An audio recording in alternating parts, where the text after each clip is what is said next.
wolf eel, which is neither wolf nor eel.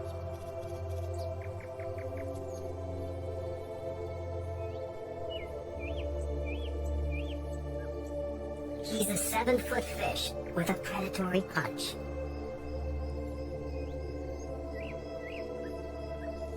He's as frightful as he looks.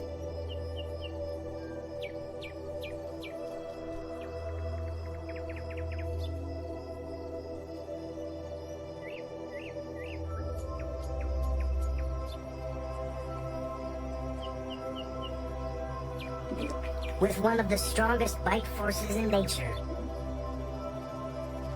he can pulverize hard-shell animals in seconds.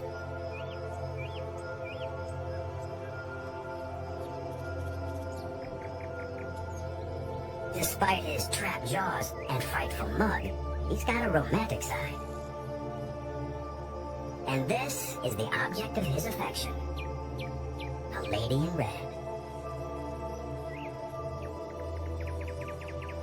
She rather likes his rough looks.